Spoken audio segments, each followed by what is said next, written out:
Hey everybody, pull up a seat. I have just topped off my glass. Why don't you grab your favorite beverage and join me? This is the Paddy Wagon.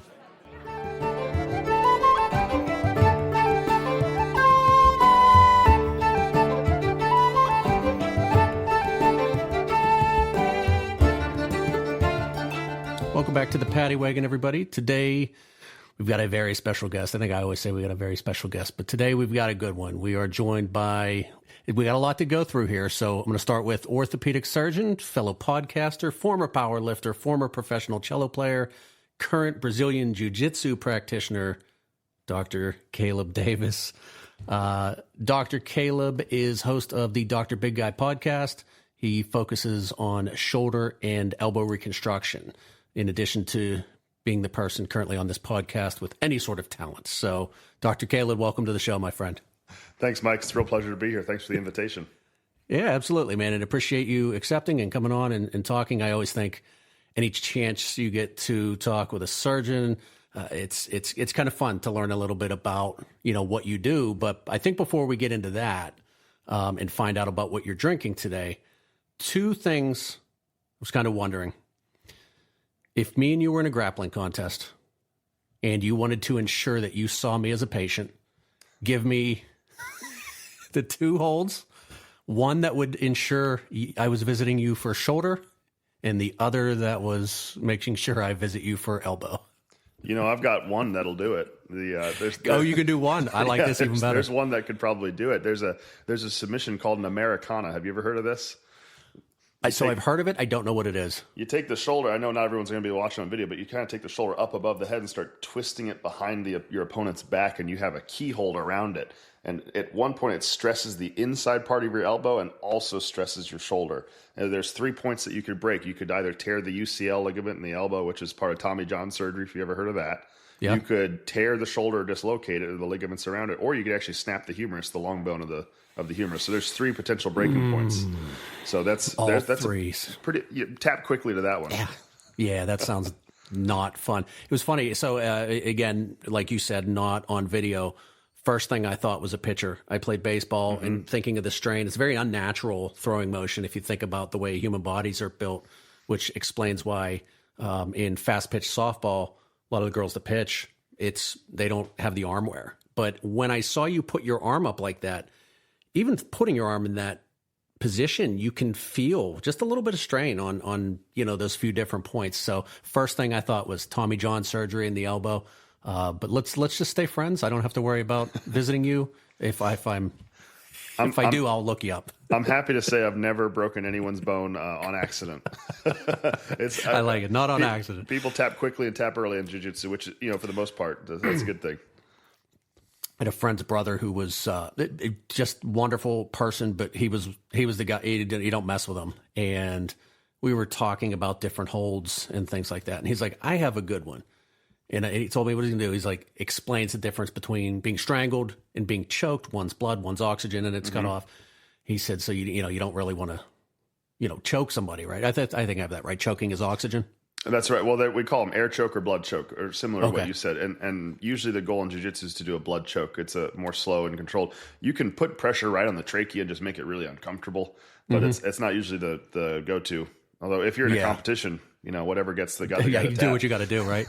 But he did. He put me in a choke, and it was, you just start going like this when you're ready. Dude, it wasn't a tenth of a second, and I instantly felt my body stop being normal. Like, it was instantaneous. I felt I had no control over the situation and instantly tapped. And he was like, that was the fastest one ever. I was like, I'm not made out for this, dude.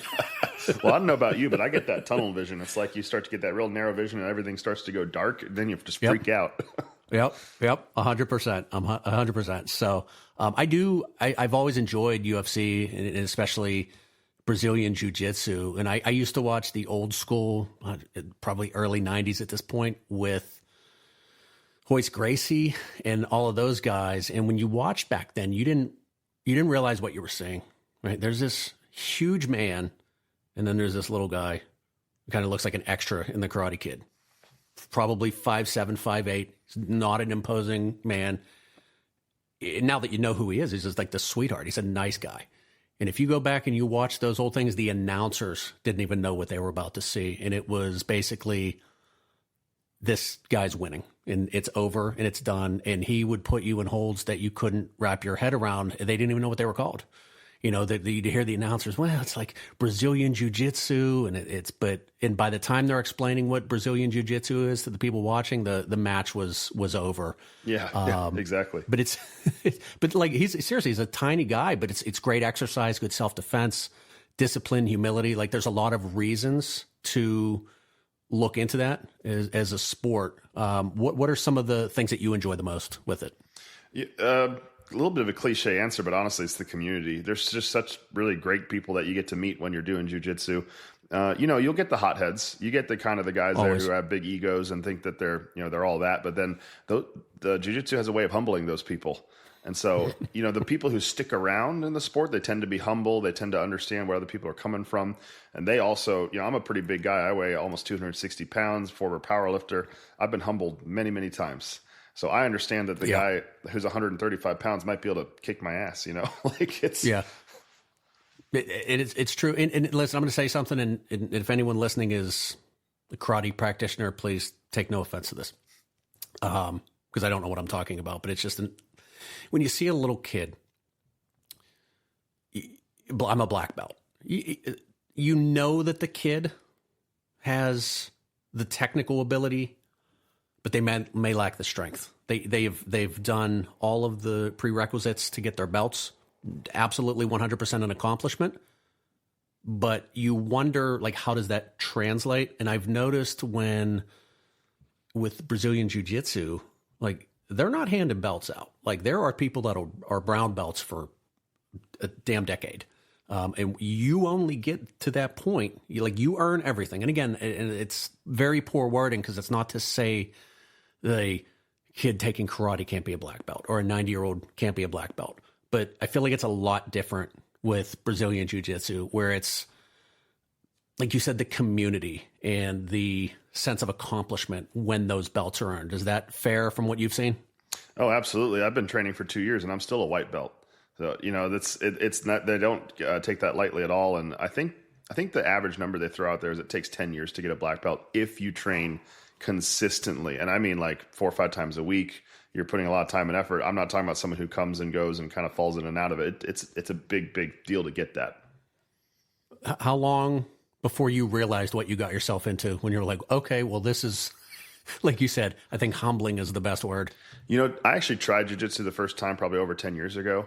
And then I went to medical school and I just couldn't do it. I was working. Can't do both. I was working 100 hours a week at times and I had to give it up. So I trained for a couple months and I was in my 20s, and that's when I first got humbled. Like, I'm a big, strong guy. I can take these guys, and I could not. And so I got a good taste for what that was, and I got that humility real quick.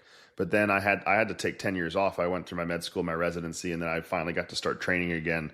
So I had a pretty good idea. And obviously, jiu-jitsu is one of the most popular martial arts in the United States now. So it's everyone kind of has an idea what it is now. And so I had time to cook, so to speak, until I got back into it. Good. Yeah. Well, listen, being a surgeon and being involved in any sort of martial art, you really don't want to half-ass any of those. That's right. So taking time, accomplishing each, getting back to it, right? You can always back burner one of them. So, all right, good for you, man. What would you teach me, or anyone for that matter, one technique to get somebody out of a bind? Like mine, I honestly feel like rear naked choke is a pretty simple one to learn, but the positioning's got to be right. Is there anything better? That's the number one submission, I think, out of all the submissions that are attempted in jiu-jitsu. That's the one that gets tapped the most. I think the trouble is getting yourself in that position. Right. This isn't the sexiest answer, but I think teaching people how to fight on their feet, like how to wrestle and grapple and do takedowns and throws, I think would probably be more useful in a real life situation. It's not the sexy answer, but I think people just don't know how to grapple and wrestle. And so people who wrestled in high school, they have like the best base foundation to start the sport because they know how to throw people and take that advantage away. Yep, absolutely. Leverage some positioning, get some body weight, get low center of gravity, and that's right. The bigger guy goes down, right? Trust me, I've experienced it many times. Awesome. Well, you're not a fan of alcohol, which, listen, the guy's a surgeon. I think anyone you would see would probably prefer that be the case.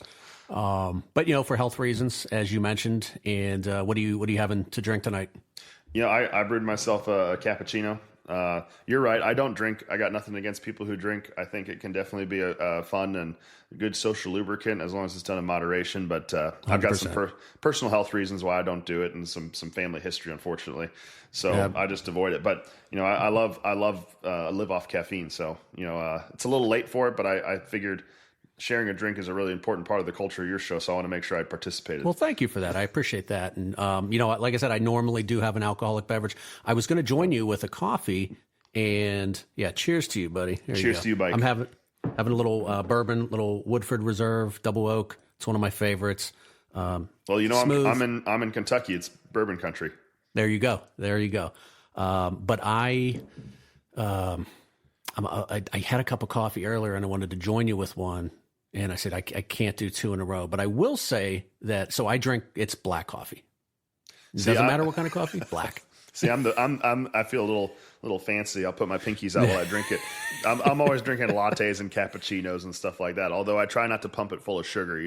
I'm not getting my double frappe caramel Starbucks drink. I'm staying away. Right. I'm not getting my pumpkin spice lattes. Trying to stay away from all that processed sugar. We went to, my daughter is a cheerleader. We went to one of her games, and it's starting to get cold here, and you're in Kentucky, so you're not technically that far away from me. You'll be warmer for a couple weeks, but it does get cold there. And we were having one of those nights where it just started to get chilly. I said, all right, I need something to drink. I'm going to get, normally a water, but I had one. So I said, I'm going to get some coffee. I go down. Of course, they don't have coffee. And the girl's like, I'm going to make you something. It's an Americana. I was like, listen, I don't drink any of that crap. I just I'll do a cappuccino every once in a while or an espresso, but it's, I just like plain. And she goes, I got you. Trust me. And she made it, and I took a sip, and I knew it was different, but I couldn't figure out why. And I said, okay, it's kind of giving me that coffee vibe. And do you know what one is? Yeah, it's espresso and water. That's all it was. Yeah. But I guess it's got to be the really hot water. So, it was really good. So now I'm looking into espresso machines just so I can make that drink itself, because obviously you can't do it with a drip coffee maker. That's right. You have to have the espresso beans have to be roasted in a certain way. They have to be ground down to a certain fineness and compacted, and the pressure of the water going through the beans has to be so precise. You are about to enter an entire rabbit hole of a subculture, my friend, because if you go on YouTube and see the accessories these people have, they are into it. I have a pretty nice espresso machine. I have a Breville espresso machine, but it's got a grinder and you can select all that stuff, but I don't do the real deep dive. I just try to get some good espresso in the morning. That's all you need, man. And trust me, that'll keep you going for the day. So you know that better than me. You guys need to be caffeinated. I'm sure a lot of the time, especially on those long weekends where we're operating. Oh man. How many surgeries would you say you do a week, or is that too hard to answer? No, it's not that. I'd say on average 10. 10 to 12 is an average number for me, although there are surgeons who do more. And then if I'm on call in the weekend, so that if something trauma related comes in, I might expect to do another 4 or 5 on a weekend. So I'd say 10 is kind of the low end. 20 would be the high end for a week for me. I'm kind of sick to my stomach thinking about what requires emergency weekend surgery on an elbow and a shoulder or a shoulder. Well, it doesn't seem good. You're right. But I also do what we call general orthopedic calls. So think about typically little old ladies falling and breaking their hips. That's what we call bread and butter orthopedics. Just lots of elderly people falling and breaking their hips, and they need to be fixed pretty urgently. Which unfortunately happens way too much, man. All the time. The older people get, it's like a foot shuffle that I think they start to do, and there's other things going on, and you're just not paying attention to the things. Quite frankly, you don't have the balance. So, I'm still at the age, and I'm certain you're at the age where you can kind of catch your balance if you start to slip. Or even if you do fall, you're not breaking anything. Yeah, exactly. So you do other surgeries, you just kind of focus on shoulder and elbow. That's right. So all orthopedic surgeons go through 5 years of general orthopedic training, where we cover really from the from the neck down to the toes, really. We do everything.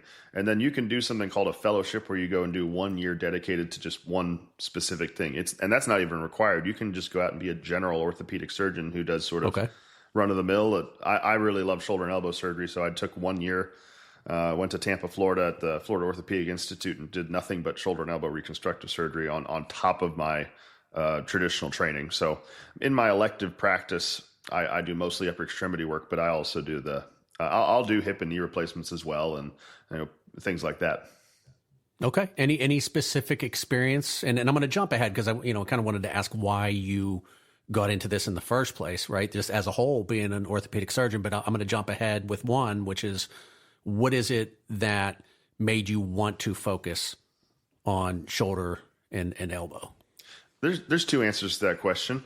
One is, I have no idea. Like what attracts you to anything? There's guys there's guys who do fellowships in foot and ankle surgery. They're a foot specialist, and I think, how could you possibly want to do that? But for some reason, this guy over here loves working on feet, and for some reason, the shoulder just speaks to me.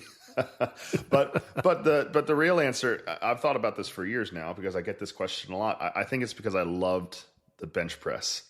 I love bench pressing. I love the mechanics of the shoulder joint, and the other thing is I love the versatility of the shoulder, how it has so much degrees of motion and where you can put your hand in space to help you manipulate. Some people think of the hand as the most complex part of the body, but another way it's the shoulder because that's what puts your hand where it needs to be, and it's such a dynamic joint. And if you dive down into the history of joint replacements, hips and knees have been done since the 60s, and the shoulder's only starting to catch up. So it's almost this kind of pioneering part of orthopedics, and I wanted to be a part of it and help it advance in the future. So all of those reasons combined, I think, led me to that decision.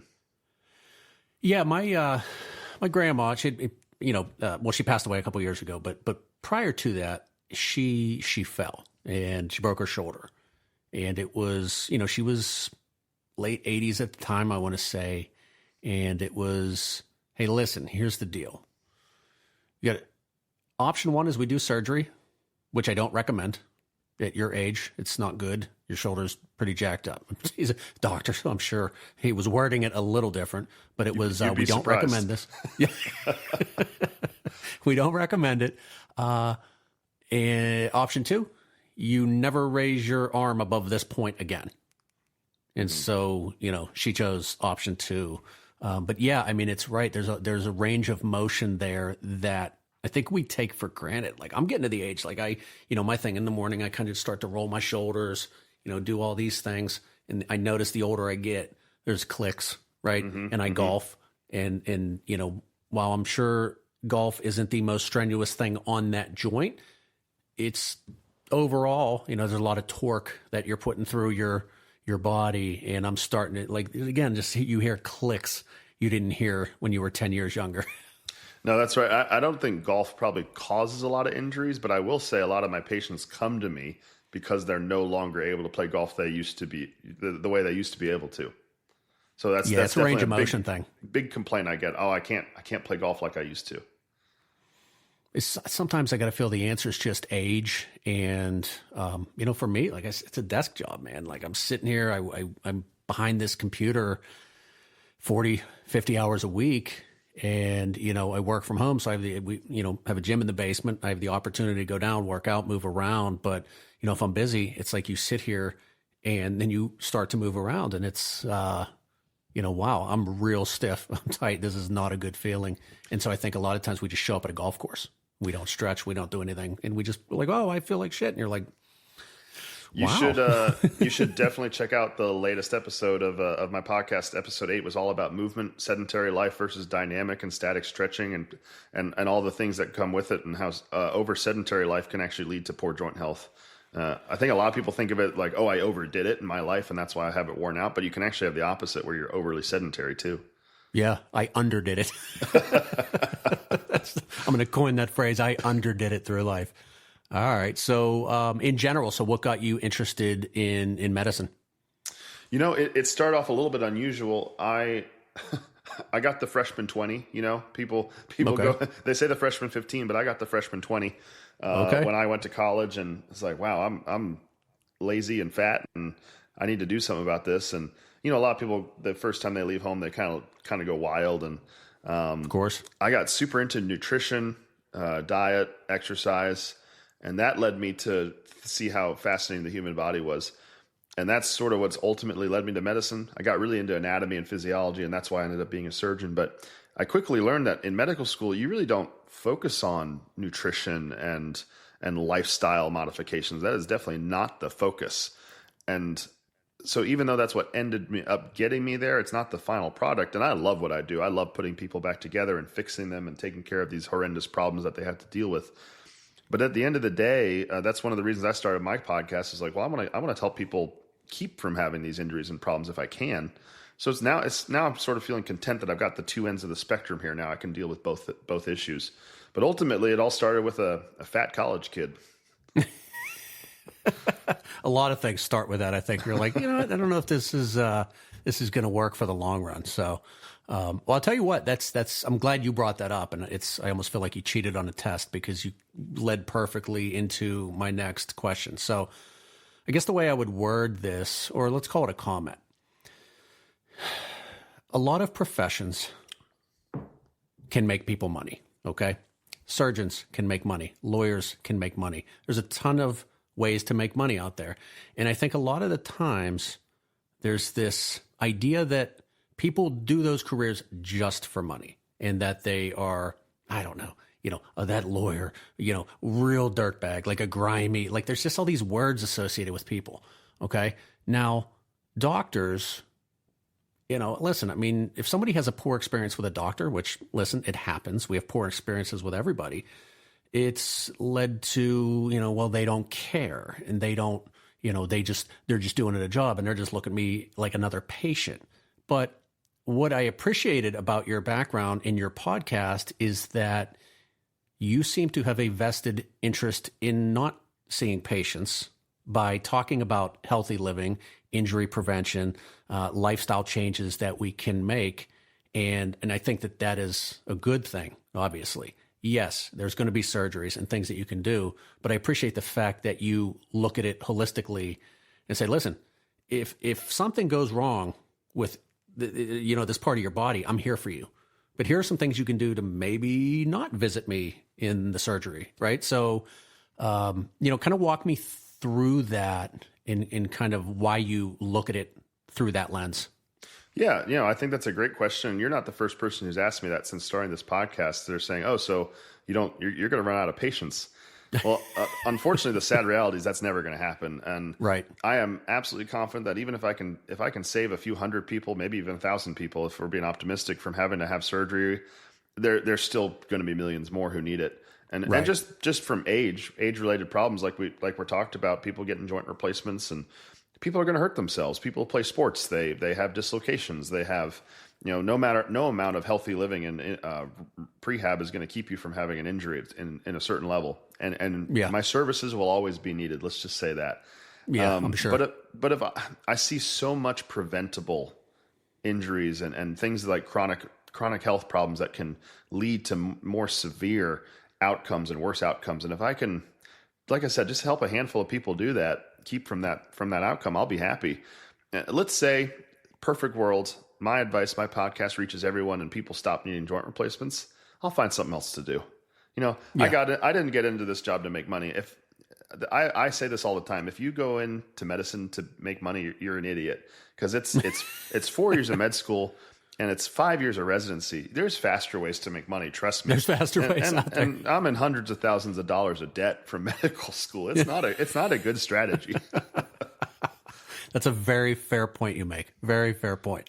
All right. Yeah, no, I just, like I said, I just felt it was important for me to mention that, because anytime, and I always hate saying it, but we'll just say the good doctor, when I meet people like yourself that genuinely care and have an interest, again, in not seeing patients, and hey, listen, here's some things you can do to feel better that are not surgery. Listen, that's the doctor I want. Like, if I hear that from you, you're my guy.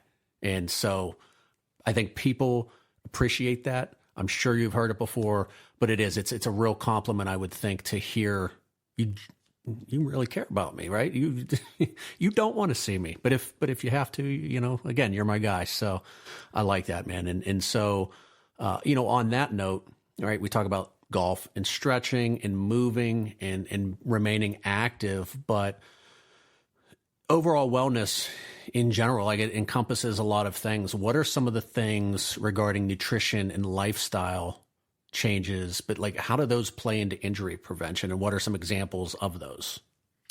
I think the number one thing that we need to consider as a lifestyle change that can help with your overall health and injury prevention is proper sleep. And this is not something that I always practice what I preach, but the sleep, at least in the United States, is horrific. Our sleep is very bad. We don't get enough sleep. The quality of our sleep is often very bad too, meaning we wake up more than we think we do. We're not getting full night's rest, even if we are getting that 7 to 8 hours of sleep. And that can really affect your hormone levels like cortisol, testosterone, all sorts of different things. It exacerbates other chronic diseases like diabetes. And if I had to change one thing about most people's lives, it would be their sleep habits. So 7 to 8 is the recommended still? That's still the recommended, yeah. Now, if you want to go down to 7, that's fine. I think a lot of people have a hard time getting that 8. But it's consistently going to bed at the same time and waking up at the same time. And also, like, just leaving the bedroom for sleep and not having a TV in there and being on your phone all night and just dedicating that time to getting your recovery. And if you don't get that sleep, you're more prone to injury. That's a big thing. Yeah, that's fair. I am not a TV in the bedroom person. And I had one, but it was I like the sound in the background. I've switched to, my wife is, we will not have TVs in our rooms, in the kids' rooms. It's not going to happen. And I'm like, you're not going to get an argument from me with that. But I do like to have some sort of sound, white noise, something like that in the background.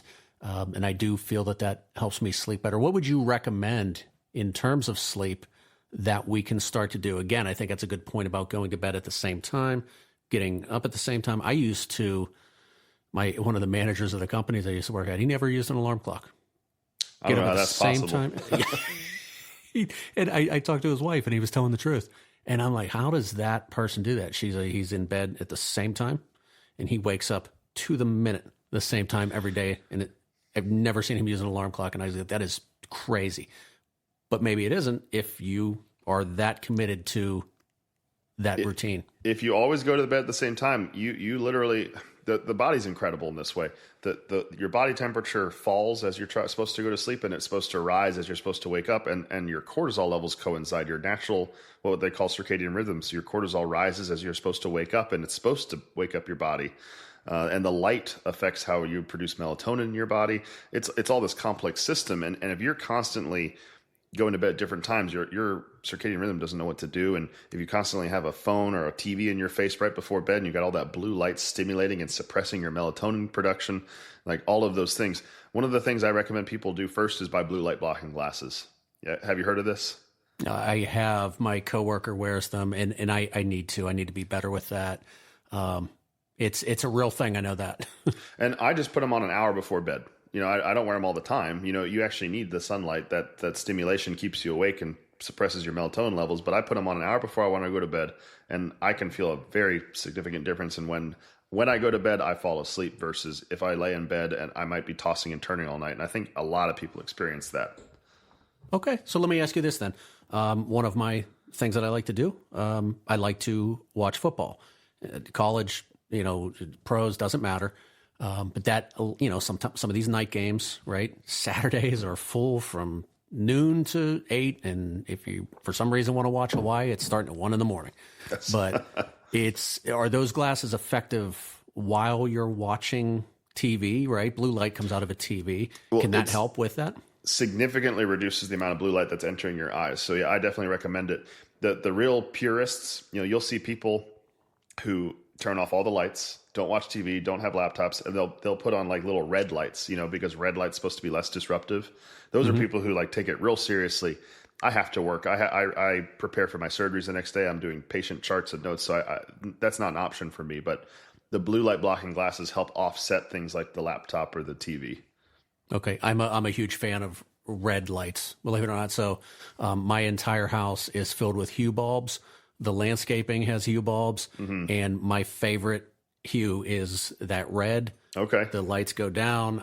I've always been a fan of that. So I would hunt. I still do, but not often. You have kids and things change. But I remember when I was younger, in the woods, you would use a red light, and you're like, I don't understand. It's not that bright.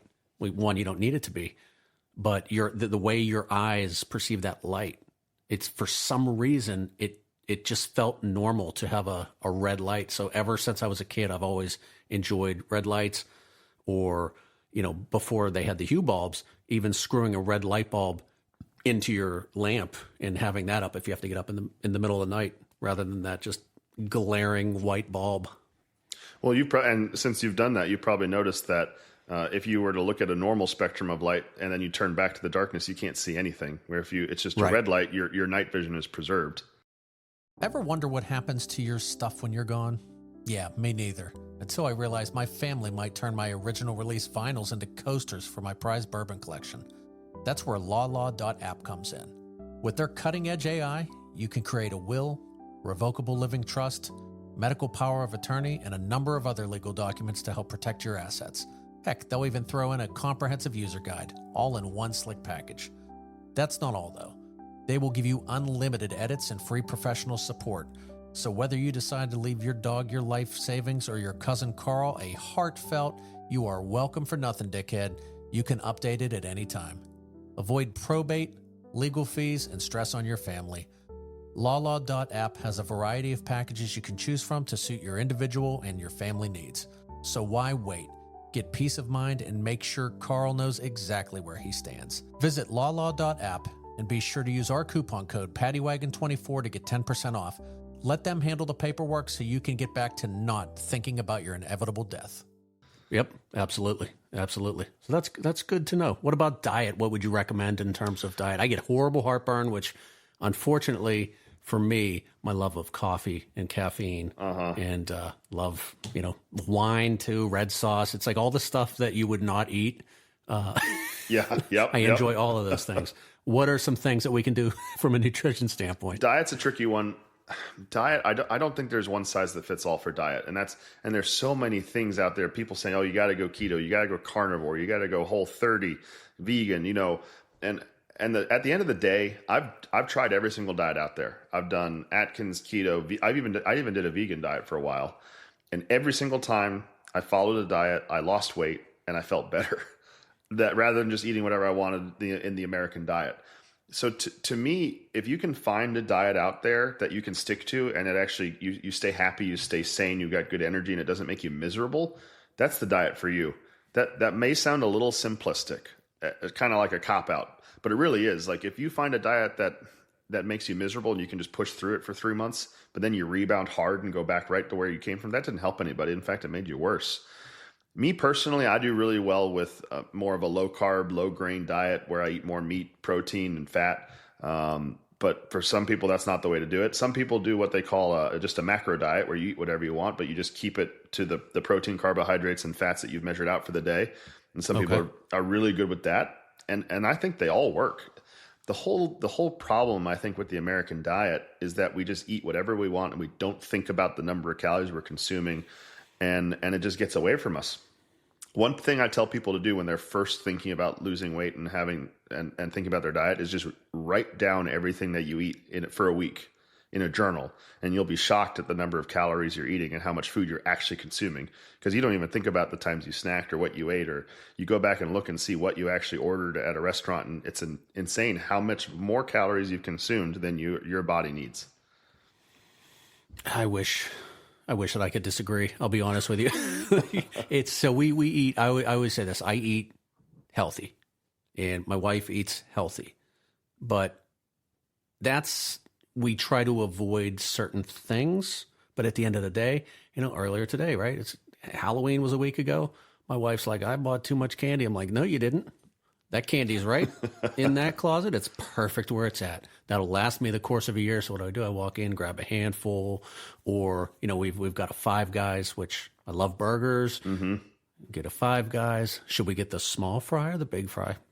We have the air fryer. We can heat them back up, get the large, get the Cajun seasoning. And then it's next thing you're like, your gut hurts or something feels off. And it's like, well, it's really not that shocking why I feel like that. So we all kind of do it, and we just need to be better at it. Oh, believe me, I have a very complicated relationship with food. And I don't mean to sound dramatic, but I have a huge tendency to overeat. I really do. And I think a lot of that comes back to my powerlifting days. I used to eat 6,000 calories a day when I was in the middle of my heavy lifting. I don't do that anymore, but Wow. it's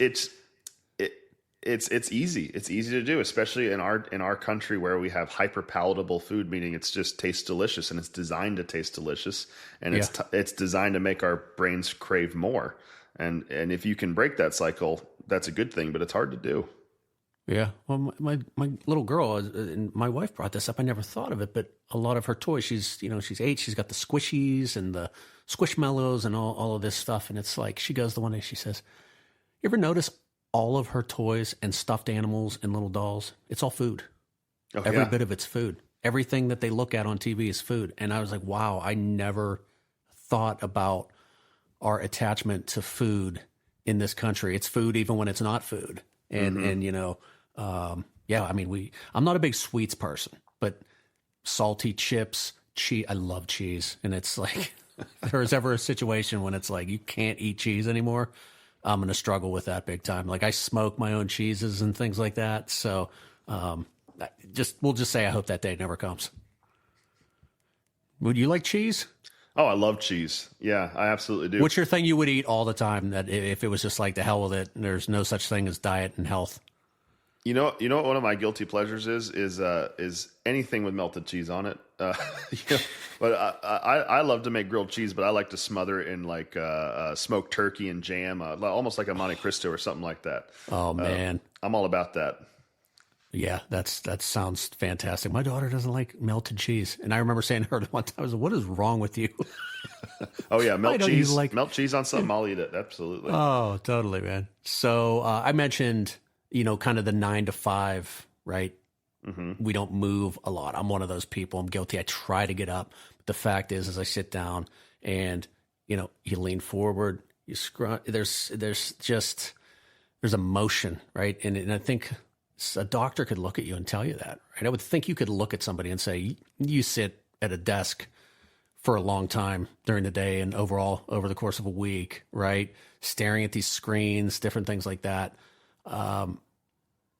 It doesn't seem like a lot, but then I should get that neck pain, the shoulder pain, the back. It's all connected. And if one thing, I'm limping, and it starts off with my ankle, then it's my knee, then it's my hip, and then it's my back. It works its way up your body or down your body from what I can tell. What would you do or say to the folks in these types of scenarios that can kind of help them out? The short answer is they need to move more. And I think a lot of people say that eat less, move more, eat less is a common thing you'll hear. I'm not even talking about losing weight here. I'm talking about physical activity actually stimulates joint fluid. So if you're sedentary and you're not moving, you actually are creating less joint fluid, and the cartilage in your joints actually requires stress, even a small amount of stress, like walking up and down the street, to reproduce itself and maintain itself. So if you can either overdo it or you can underdo it, like we talked about before. If you're a couch potato, you can get bad joints, just like the guy who runs an ultra marathon. I don't know if you're familiar with David Goggins, and a guy who I am. I'm reading his book right now, actually. Yeah, his knees are completely shot. He probably overdoes it, but then you got the guy who never gets up off the couch, and he can have bad joints too. And I see that all the time. Every joint needs some motion and a little bit of strength, a little bit of muscle development. I'm not talking like you have to go out and be Arnold. Is going to prevent muscle joint breakdown too. Bad neck, bad posture. You need to work the upper muscles of the shoulder and the neck to prevent that. Bad back. Actually, you need strong core, strong butt muscles, strong hamstring muscles. These will all prevent that sort of problem. And even just a moderate amount of exercise can go a long, long way to preventing these small aches and pains you're talking about. Yeah, I exercise, but I could be way better at it. And my wife's going to listen to this episode, and she's going to you lied to that nice man. What happens with me is I exercise, I get sick. It's just something happens where it kind of throws me off. When I was younger, lifting all the time in a good way, right? Not like, hey, let's see how much we can lift, but like, let's start to lift, start to run, start to do, full body, get in a car accident, break ribs. So there's like always something that gets me off of my routine. Well, the last time I went to work out, I went way too hard. I started benching way too much. And then I'm not working out again for a week or two. And it's like, how much of this is age? How much of this is just me being an idiot? And then I thought, why do you need to lift so much? Just lift something. Just do some exercise. I would think, and correct me if I'm wrong, but we have a set of dumbbells downstairs, and they range from like 1 pound to 10, right? It's nothing Arnold is going to lift, but I would think even at those lower weights, right, grabbing a set of 2 to 3 pound dumbbells and running 2 miles on the treadmill would have some sort of benefit. Well, I think you've learned a lesson. It takes a long time for a lot of men to learn, myself included, by the way. Again, so my best bench press was 500 pounds. And it took me a long time to realize, well, first off, that's not healthy. There's no, that's not for health. That's for something else. It took me a long time to realize, like, okay, I've done that. I've lived that part of my life. It's time to just live for longevity and functionality. And now I bench less than 200 pounds, but I go real slow on the negative portion of the lift as you're descending. Yep. It's safe. It's not sexy. It's not winning you any awards. It's not something you want to post on Instagram. But that slow negative portion of the lift is a way to really fatigue your muscles and get you a great workout without having to put a lot of stress on your joints, overdoing it. So that'd be my one advice is don't think about what you're going to put on Instagram, what's going to get you lots of likes and clicks. You just want to do something that's functional. And I think it takes, how old are you, Mike? I am 45. 45. I'm 35. And okay. I don't think I learned this lesson until I was 32 or 33. It's more of a recent development that once you get past that ego part of the lift and you realize you're doing it just so that you don't have your back and your neck doesn't hurt and you want to be able to make sure you can live to be able to pick up your grandkids. Yep. that phase in life, it's exactly what you said. I used to have this mindset. It's like, well, if I can't go dedicate an hour to a hard workout, then I won't even do it. Well, that's not helping anybody. Like you said, if you can just go do some lateral raises with your dumbbells, you do some chest presses, you do some push-ups, even some body weight squats, and just go real slow to really stress that muscle without having to put in a lot of load, that's going to do you worlds of good. It's better than nothing, that's for sure. Yeah, absolutely. That's when you think about it. No, listen, get up more, because I think I'd rather hear it from you than, unfortunately, human beings need to research more things before they jump into things. And I think that's a good example is this. I certainly won't agree with that statement. The hard part is that the internet's just so flooded with nonsense. So even if you're trying your best to do the research, how do you know what to get? I know. And that's one of the reasons I want to start giving my information out there, because I'm not trying to sell you anything. Not yet. I'm not trying to sell you anything. It's free information. And if you listen to my content, you're not going to find me saying this is the one way that you'll find success in life or whatever. I'm going to give you nuances and multiple perspectives and approaches, just like I'm not giving you one diet or one exercise to do. There's lots of things that can work for you. Yep. The thing is, it's just like the diet. Exercise is like, if you find exercise you enjoy, CrossFit, Orange Theory, name any Zumba, if it's something that you like and you have fun with and it keeps you healthy and active, then that's the one you should do. Yeah. And I think, men, you mentioned this earlier, but like, what's the thing? You go to the gym, how much do you bench, man? How much do you bench? How much is your bench? Now that you get older, you go, damn, what difference did it make? Who cares? Who cares? There's not many instances in life where you need to be able to use that motion to pick up 500 pounds. But if I can do 185 or 190 over an extended period of time, do less of it, but do it more often, not kill the muscles that much, I would think that is certainly, like you said, I think the important things in life that we start to think about, kicking a ball around with the kids, holding grandkids, living long enough to enjoy grandkids and great grandkids. And these, I think, little changes are things that we can all do to ensure, hopefully in a lot of cases, that happens. We start to look at completely different metrics in orthopedics. We talk, if you're sitting flat on the ground, can you get up and stand up from that position? And we're talking much older, obviously, but can you stand from a seated position on the ground? Can you squat down to the ground? Can you touch your toes? Like, these are all more metrics of functional mobility. And if the answer is no, then maybe you should make some changes. Sitting on the ground, getting up without using your hands? Can you use your hands? Well, you don't necessarily not use your hands, but there's some people they'd have to kind of roll over onto their belly to be able to get up off the ground. That's yeah. So you're that's not good. No, that's not great. Yeah, that's not real good. So yeah, listen, I mean, injuries, there's probably way too many to go over that could lead somebody into your office one day. But what are some of the things that people don't know, or, when it comes to shoulder and elbow reconstruction, what are some of these things that eventually lead to that? Like some of the main things that everybody probably at least runs the risk one day of, hey, if you don't change this, you may be sitting in my office one day having a consult with me. You know what the number one thing I think I see in my office is tennis elbow. It's not that injury that you think of like that needs surgery very often. In fact, it very rarely needs surgery. But I get it so often, and that's where you get this. The medical word is lateral epicondylitis. It's that pain on the outside of your elbow. I know people are listening, not watching, so pointing's not going to help. He's touching his elbow on the outside. And you grab something and lift it with a straight wrist, and you have pain on the outside part of your elbow, and that's called tennis elbow. And I see it all the time, especially more of your blue collar workers, factory workers. I take care of a lot of people who work at the Corvette plant, manufacturing assembly lines in general. And a lot of it has to do with imbalances of the muscles in the forearm and also all the way up to the shoulder blade. It's actually, you'd be surprised the way we hold our shoulder blade and how it's weak and not having a dynamic balance can affect downstream effects and cause pain. So a lot of it has to do, again, with that whole body balance of not having strong muscles and appropriate dynamics of the shoulder. That's not the one most people want to talk about. So let's talk about rotator cuffs, because that's the problem. Everyone's heard of rotator cuff tears. I've hurt mine. I strained mine and wanted to die. That's right. You appreciate that shoulder motion, like we talked about at the beginning of this episode, pretty quickly once it's gone. Just lifting your shoulder up, you're like, oh, that hurts, and it takes 3 months to go away. You can develop just bursitis and inflammation of the tissue in your shoulder, or you can actually have a full tear of that tendon that attaches to the shoulder. So it all comes kind of back to that. You need to have a dynamic joint that has strength in multiple planes of motion. So, military presses, bench presses, push-ups, but more importantly, the thing people neglect the most is the muscles of the scapula, the muscles that attach basically from the back of your shoulder blades to your spine that help keep your shoulder blades back so that you're not hunched over.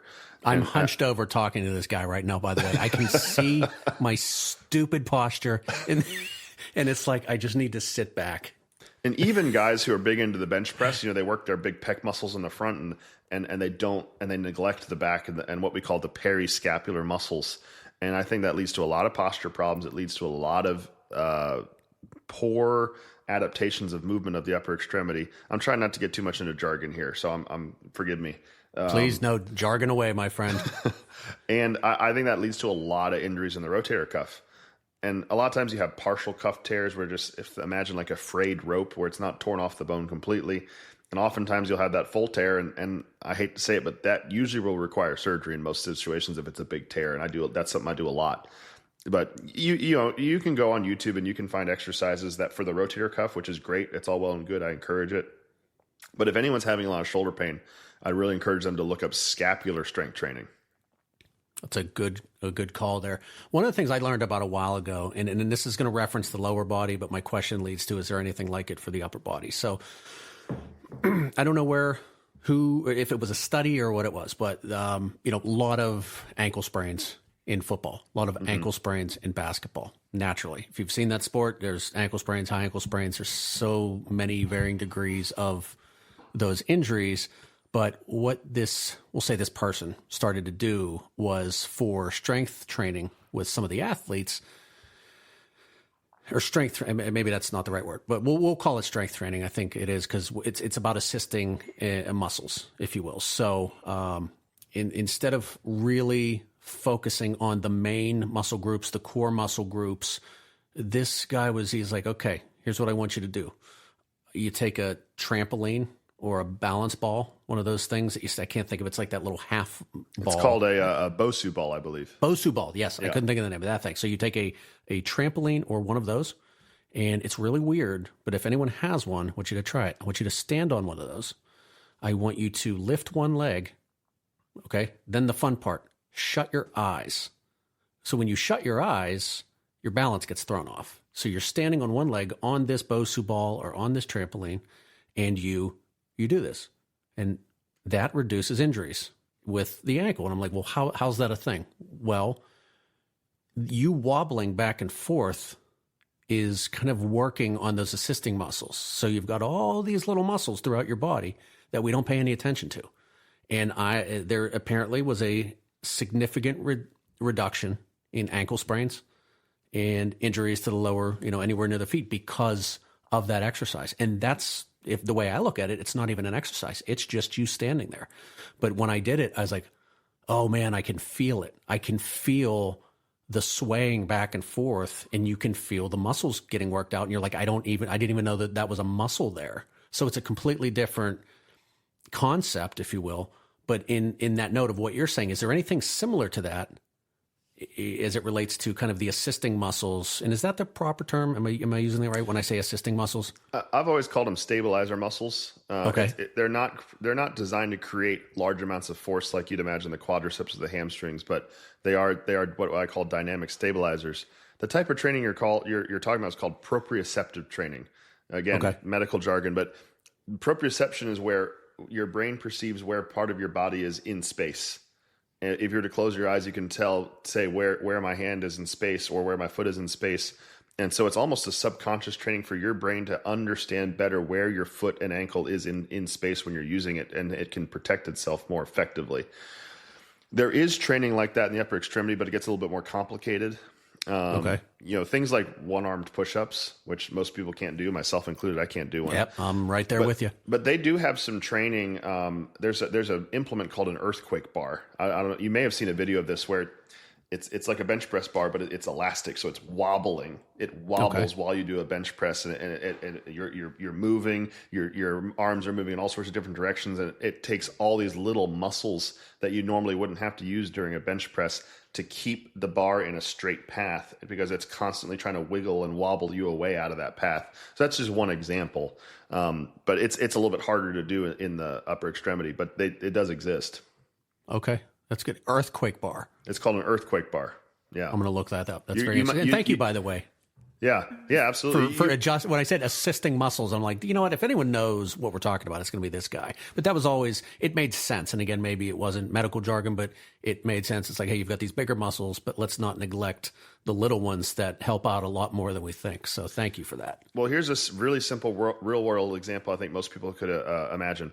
If you have done a barbell bench press, you'll understand you can bench press way more than you can do a dumbbell bench press, right? If you can bench press 135 pounds, it's a lot harder to do 270-pound dumbbell bench press. And that's because those weights aren't attached, so they have way more degrees of motion and freedom and rotation in the x-axis, y-axis, and z-axis. Again, my inner nerd's showing here.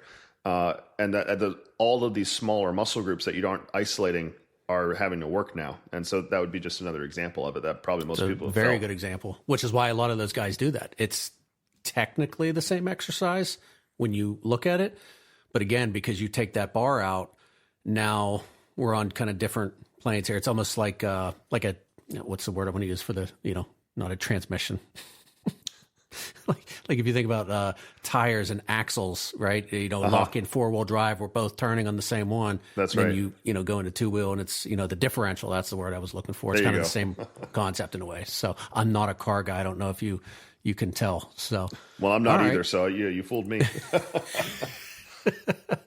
What is it?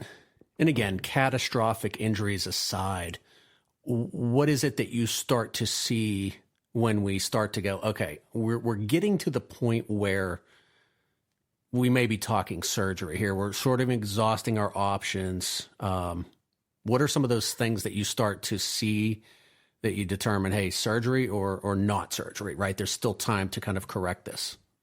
Yeah, the easy answer is if we've already attempted extensive non-operative treatment like physical therapy, maybe some dry needling, massage, sometimes even cortisone injections for pain and inflammation and bursitis. If I've been treating someone for months and they're just not getting the improvement they want, and I see a problem that I can address with surgery, I will almost always try to take care of you without surgery if I think I can. But if we're getting to the point where we've been going at it for 3 or 4 months and your quality of life is severely affected, we're probably going to talk surgery.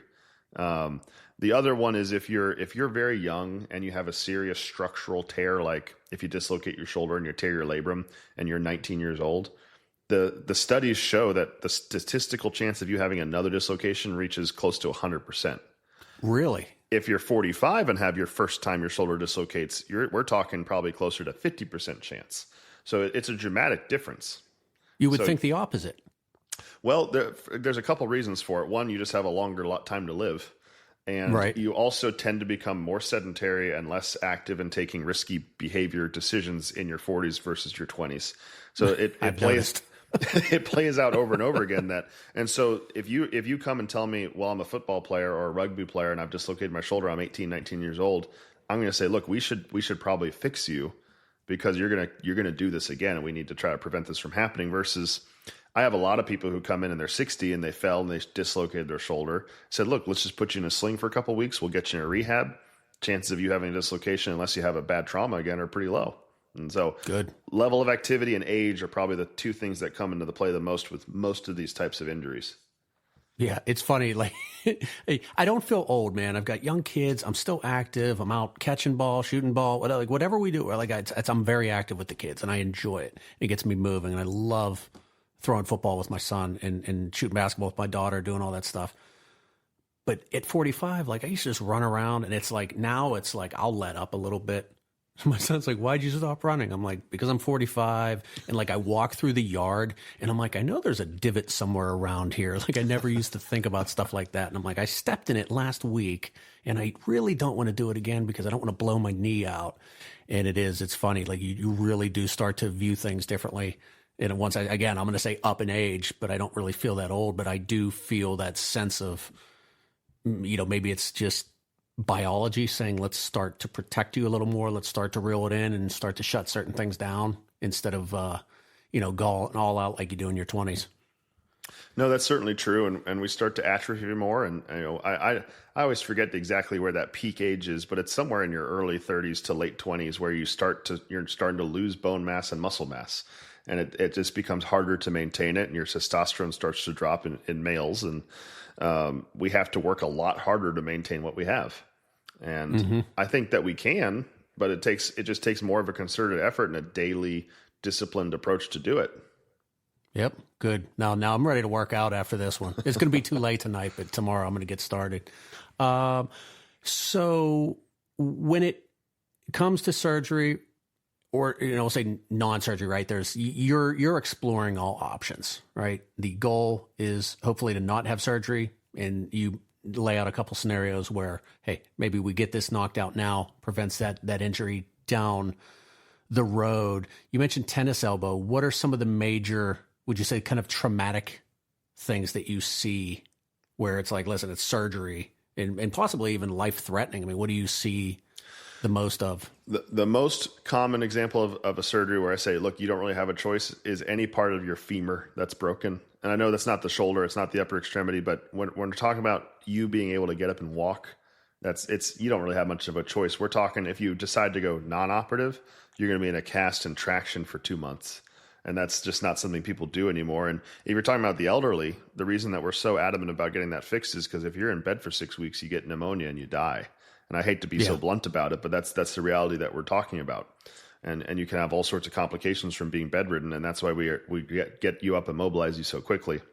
A shoulder, if you fracture it, I think you gave an example earlier of your grandmother. Right. Sometimes, you don't have to walk on it. You can put it in a sling and try to let it heal in a reasonable position, and probably won't ever be the same again. But I have a discussion with people. If you say I'm a 60 and I'm very active and it's my dominant arm and I still work and I like to play golf, I said, okay, well, I'm gonna fix your shoulder because I want you to have the best chance of good activity. If you're 85 and you live in a nursing home and you don't even use your arm anymore, I said, I don't want to put you through the stress of surgery. All of these things play a role. And that the same would go for rotator cuff tear versus a fracture of the bone. The elbow is a little bit of a different story because it's such a complex joint and it's so unforgiving that if it's even a little bit off and doesn't heal just right, it never moves again. It just locks up and and it causes you so much trouble. So I'm pretty quick to operate on elbow trauma. Yeah, and it's funny, like when you look at, we don't think about it, but just the range of motion in turning the wrist and doing all of the things, like if you know, as a listener, take your arms and just start to move them around and think of the amount of directions they move, little things, like I said, rolling, and you can just feel all that in your elbow. You know, I could hit my arm one way, it breaks, or, you know, some sort of injury. And if I turn my arm or move my shoulder slightly, the same contact, I would think, could break something completely different or hurt something different, just depending on what your arm was doing when the trauma occurred, which you just generally don't think about that stuff. No, you take it all for granted. You know, I think about it all the time and I see it all the time. So, but even I take it for granted until I get hurt. I had some bursitis in my shoulder a couple months ago. Somebody forced my arm up over my head in jiu-jitsu and just really strained it. It kind of gave me trouble for a few weeks. Yeah. That'll happen where again, you lift your arm and I can kind of, and maybe it's the conversation we're having, but you can just feel all the things that move and can go wrong with that joint.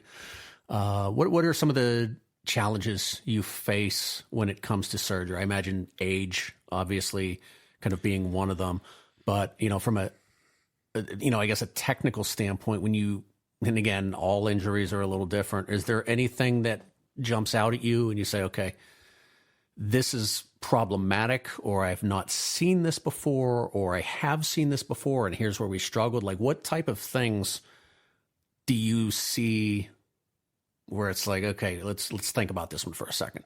Sure. Yeah. The best example of that is something we call revision surgery, where someone's already had surgery and you have to go back in and fix it. Or if something's gone wrong in that surgery, that's always going to be the hardest thing, because you don't know what you're going to encounter. You're not in fresh soil, so to speak. You know, right. either I've been in there and had to do surgery, or someone else has done surgery, and you're thinking, okay, what can I change to make this optimal and make this outcome better? Probably a good example would be when patients have torn their rotator cuff and for whatever reason it didn't heal correctly and tears again, and you have to figure out, well, why didn't it heal and what can I do to change that? And there's lots of different things to consider, and the muscle may be atrophied now. The tendon becomes this almost tissue paper thin material, and you have to figure out how to augment it. And we have these bovine collagen grafts that we can put in and to try to thicken the tissue and give it a better chance of healing. We have a supplement called platelet-rich plasma, where I take your blood and spin it down into platelets and inject it into the site to maybe optimize healing. There's all these different things you can consider. In my line of work, probably the hardest thing that I do is shoulder replacements, and it's something I really enjoy doing. But what I specialized in, the thing that I really put my pride in, is when somebody else has done a shoulder replacement and it's gone wrong for whatever reason. Either they fell and broke it, it just wore out with time, or it dislocated, name a number of reasons. And I'm the guy who has to go in and fix that problem. And that's what I really specialized in. And that's people would fly from all over the country to get their shoulders done where I did my fellowship training. And so I saw the worst of the worst problems. Wow. The things that would stump the other surgeons, they came to where I trained with the best of the best guys. And so those are the complex problems I love to deal with. And there's a whole host of tools in my toolbox that I can use to address that. But when you're talking about having to go in and replace someone's shoulder, you know, they usually have their bone is poor quality. They've lost a lot of bone. There's a lot of debris in the shoulder, and your body's had this sort of a reactive inflammatory response to it. There's so much that goes into it. What do you know about hips? Well, I do hip replacements. One thing I want to touch before I forget, that there's this beautiful camaraderie in the world of surgery, and I have this whole network of shoulder surgeons around the country.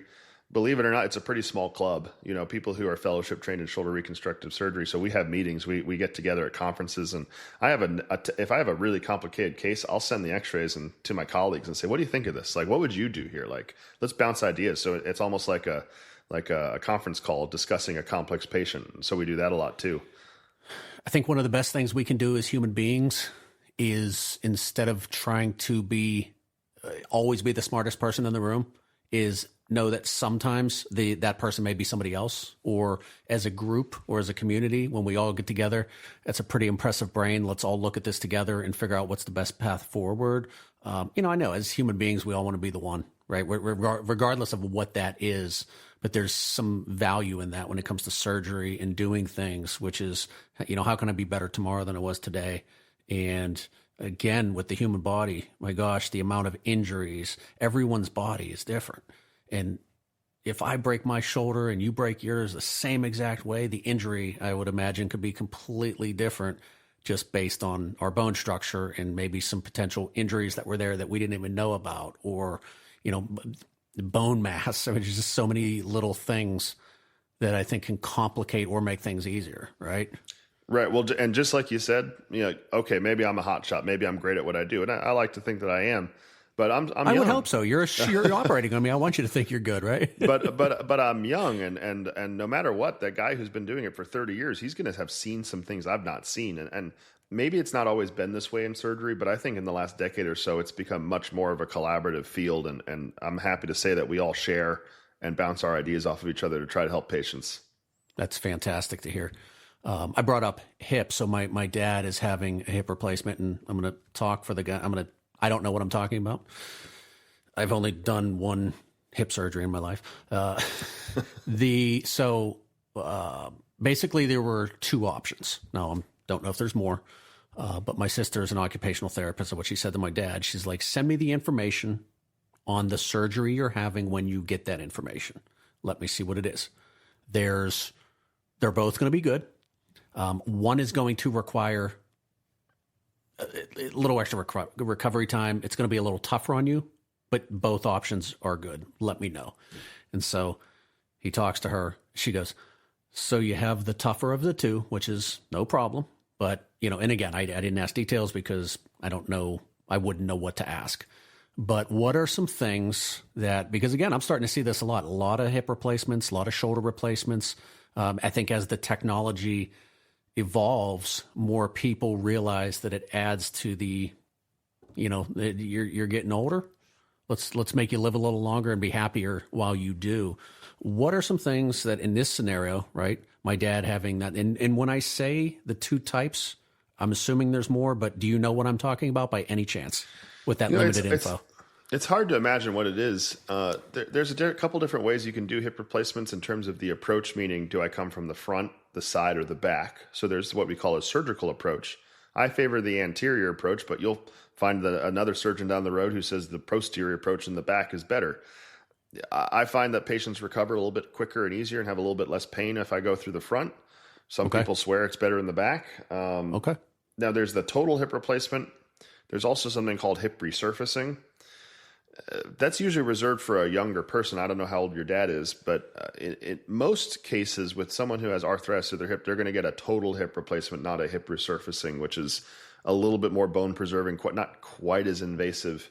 So I can't quite presume to know what they're talking about, but I would think he's just going to get a standard total hip replacement. So unless that's what it is. Unless he's had some sort of horrible trauma or problem with his hip prior, that might make it more complicated. I can't imagine. No, he showed me his x-rays and there is nothing there. Like that is bone on bone. Is like your hip hurts when you look at it. So it's one of those ones. So I assume it's full hip. What are some things that he can do? Because I know he will listen to this episode. He loves listening to the guests that I have on. And I told him you were going to be on. And he's like, oh man, ask him about my hip.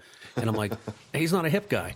I'm learning that now. Just because you specialize in one thing doesn't mean you don't know something about the other surgery. So what would be the one or two tips that you would give him to recover? I know that the one thing I know is they do not want, so if you think of sitting in a chair, they do not want him to go past 90 degrees. You mean after recovery? After recovery. Yeah, they'll give you a list of precautions. So again, believe it or not, the precautions change based on the front or the back approach or the side approach. Interesting. Okay. Because the way the hip will want to tend to dislocate will change based on how you cut into the hip. And so they'll give whatever type he's having, they'll give you a list of motions to avoid. But let's talk prehab real quick. Okay. This is something that I need to talk with my patients about it more often, but I'll tell you why I don't sometimes is because they're in so much pain. They can't exercise. They can't do anything. But if you can, having stronger muscles in the operative extremity, meaning whatever leg he's having operated on, will portend or predict a better outcome. If he can get stronger quads, hamstrings, stronger glute muscles leading up to his surgery, he has a better chance of recovering. Oh, that's good to know. Now I understand that it's hard. It's hard to go exercise when your joint hurts. So obviously there's limitations there. The other thing I'll tell you leading up to surgery, having eating a good amount of protein in your diet, having good nutrition, staying hydrated leading up to surgery will also lower your chances of complications, wound problems, infection, and just you'll heal overall better. A lot of times people just have a really poor diet that's not rich in protein. And you'll find even some people will starve themselves before surgery because they're trying to lose weight. And that can actually be counterintuitive bad for you as well. Okay. As far as recovery after, hip replacements, out of all the joint replacements we do, is probably the fastest recovery. People get up and do really well with it, but you have to take it really seriously. He should be working with a therapist who takes him through a structured workout program, and he'll have all the guidance he needs. But leading up to it, I tell him to actually get stronger quads, hamstrings, thighs, and butt muscles, and that's actually going to do a long way for him to get better. I don't know when his surgery is, but it's January. I want to say end of January. So he's got a little time. Now. He could do a little what I like to call prehab instead of rehab. I was going to say, when you said prehab, I like that. That's a good term. I wish I could tell you I made that up, but I didn't.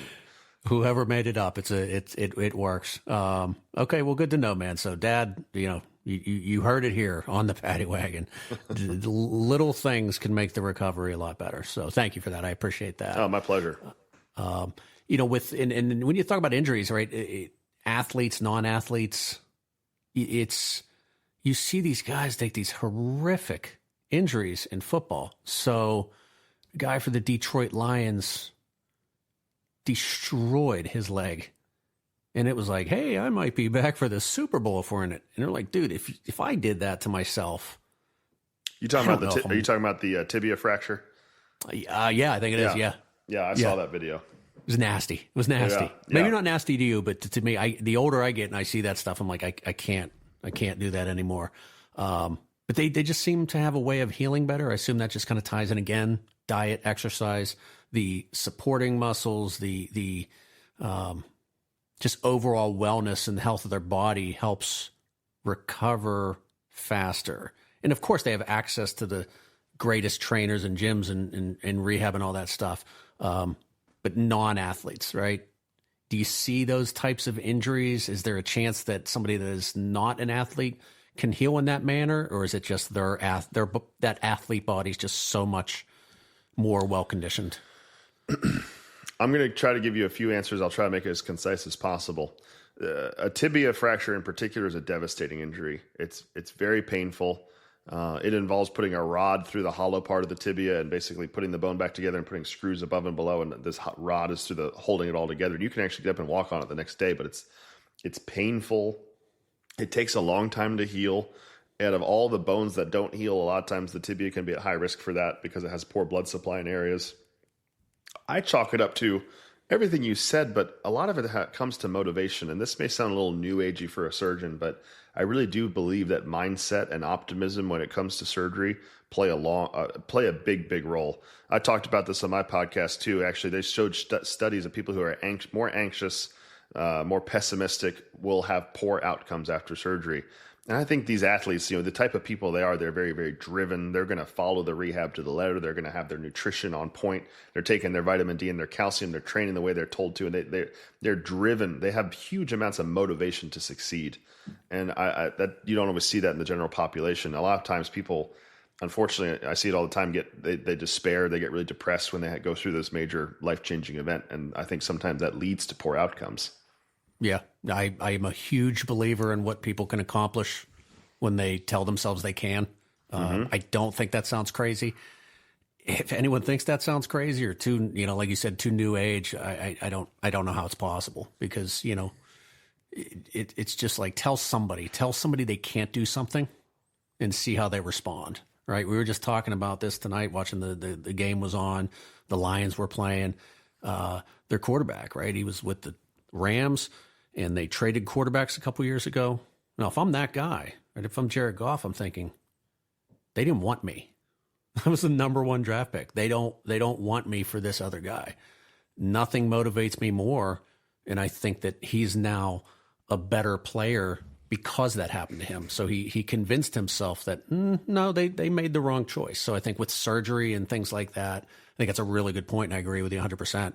If you tell yourself you can recover and that you're going to get through this and that you can deal with the pain, and I'm going to do whatever gets in front of me, I'm going to little steps, right? Each thing's an obstacle. I'm going to get past that one, and then the next, and the next, and then I'm going to be playing outside with my grandkids. So no arguments for me on that one.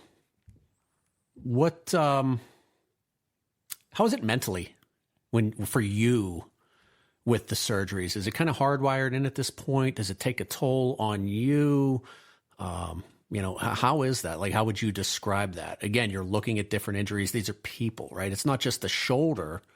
And I know maybe you have to look at it that way, or it's a hip or whatever it is, but that's attached to a person. Does it take its toll on you in that regard?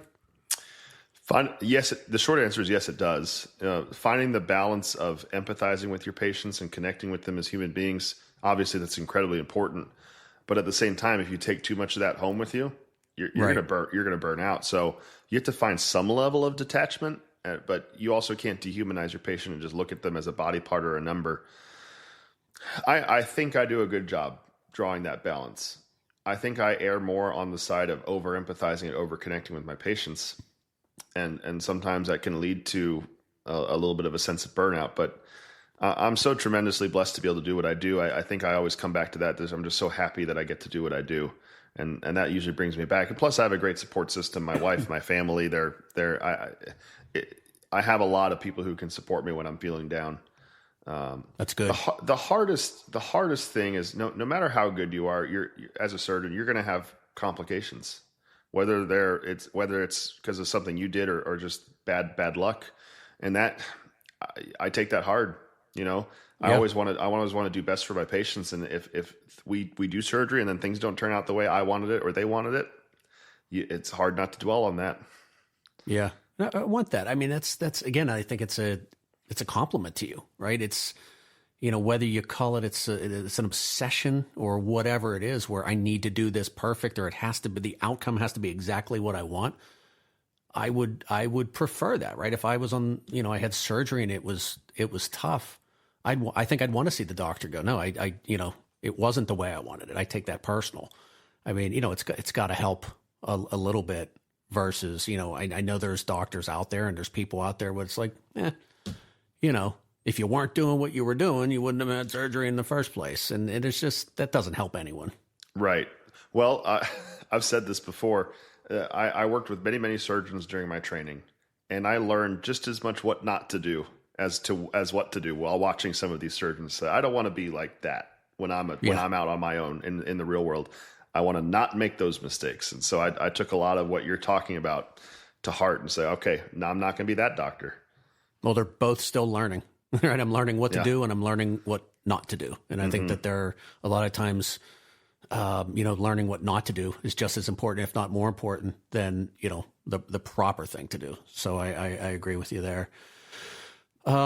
Anything interesting coming out, future kind of new technologies, things that can assist in surgeries that you're excited for? Yeah, two really, really exciting things, and I'm just going to nerd out on this because of the Please shoulder nerd away, side. my friend. You're talking to the right guy. You may have heard a little bit of robotic assisted surgery. A lot of people, when they think robotic assisted surgery, I think they think of something called the Da Vinci robot, if they know anything about it at all. And that's a general surgery implement that's little arms that go into the abdomen and do that. I don't do that kind of surgery, but there is a robotic assisted knee replacement and hip replacements. And now it's coming to the shoulder. We're just developing robotic assisted shoulder, where when we make these cuts in the bone to put in our hardware with the shoulder replacements, we're talking about drilling off to the millimeter, the exact precise cut that we plan on 3D CT scans, exactly how we want everything to fit. Now, instead, it used to be we put a guide up to the bone and we pin it in place and we make our cut with a sagittal saw, but we're to a level where we're eyeballing it. Now it's going to be to the millimeter, 3D CT scanned to the millimeter the way we want this done precisely. Oh, is that cool? And so that's going to be coming out. That's going to be coming out within the next year or two. So I'm very excited for that. I've already gotten to see some of the demos of it, and it'll be kind of a slow release to get to all the hospitals across the country, but that's coming out soon. So super pumped for that one. Yeah, and that's really cool. they've got now augmented reality where you wear goggles and you can see the CT scan in your heads up display. And can you rotate it? You can, just like what was it, Minority Report, where you grab it. All that technology exists, and you can put the CT scan, overlay it on the patient who's open in front of you, and see exactly how you want to plan it. So that text is there. That's pretty cool. And then they're making new types of metal that we're putting in that shouldn't wear out so quick and shouldn't because even if you have a perfect shoulder replacement, it's only going to last you 20 years. Is it currently titanium? Is that what we're using? Actually, most commonly it's cobalt chromium. It's an alloy made of cobalt chromium. Okay. And one of the problems with any joint replacement is it wears out eventually and has to be redone. So that's why we try to wait till you're older to do it. And they're coming out with this new shoulder called a pyrocarbon. And it's supposed to last longer and wear away your bone less quickly. And so that's another big thing that's just getting started in North America that I think is showing a lot of promise as well. So it's not, so when somebody needs to go back in, like you said, you get maybe a 20-year lifespan, it's not what you're putting in, it's where it connects to the existing bone and joints? Generally, yeah. Either wow. the metal and to bone interface has loosened, or between the two metal parts there's a plastic liner, and that may have worn away and just eroded away. And sometimes that has to be changed. So those are the two most common failure points. Wow, that is all really cool. I was really hoping when I asked you that question that I would get a cool answer. Both very cool. The augmented reality thing is kind of sweet, man. Yeah. Oh yeah. It's pretty. I've gotten to do the demos and stuff. It's really cool. Wow. All right, let me ask you this: what would you say you'd like people to take away from this as it relates to just, again, let's just say shoulder and elbow health, right? What would it be if you just could say something to the masses? Move more and have a good, balanced, strong body. It doesn't have to be sexy. You don't have to go on Instagram and post your best bench press. Take a lightweight, do some simple exercises, get out and move a little bit more, have some nice, balanced, healthy shoulders where you're actually using them and not having a sedentary lifestyle all the time. I'm not telling you to go out and run a marathon. I'm not telling you to be a bodybuilder. Just use your joints a little bit more and do a little bit of prehab, so to avoid these injuries. And I think it'll take you a long, long way. I'm smiling. Again, a very simple approach that anyone can do, right? We can all do that. Fantastic. All right, well, let's do this. I'm out of my beverage. So I have I'm going to show you my coffee cup right now. I have an Ember. Okay. Which it charges and it keeps it warm, and it's the self-heating cup. Yeah. Yep. You're either out of espresso or you had a cappuccino tonight, right? It's a cappuccino. I'm all out. Yep. Okay. I was going to say you're either all out or you're drinking some cold ass beverage right now that can't be as good as it originally was. Well, there's the dregs are still in there, but I'm sure they're freezing cold. All right. Well, let's do this. One of my favorite parts of the show, not to sound weird, but it's when it ends. And the reason I'm excited to do that is I love podcasting. I love having everyone on, but I really like having people that do podcasts on and do things like you do. So tell people where they can find you. And listen, I will say this before you say anything, very cool podcast to listen to. Right. Thank you. It's a really, and the guy's got a good voice. He's got a good setup there. So it's like, it's quality. And now that I know, I think you said it's your wife, correct? That you have on? Yeah. Most of the time my wife's with me on the show. It's an enjoyable podcast. It's fun to listen to, but why don't you tell everyone where they can find you at? Sure. That'd be great. I appreciate that. Yeah. You can, the website's drbigguy.podcast.com, and doctor is just spelled DR. So drbigguy.podcast.com. And then you can find all my social media is at Dr. Big Guy Podcast. So on Instagram, TikTok, YouTube, it's all there. Fantastic. And I'll be sure to share that in the episode summary as well. And yeah, just like I said, just give it a listen. It's informative. It's fun. He's a great guy. And I think more importantly, right, people have a fear of surgeries and fear of things like this.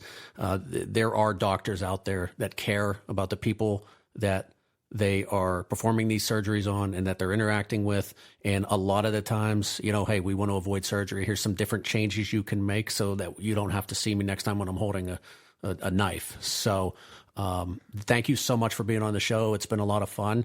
And definitely looking to stay in touch with you. Mike, I had a great time. Thanks for having me. Awesome. It's been good having you on, and yeah, we'll talk to you soon. Everyone have a great day.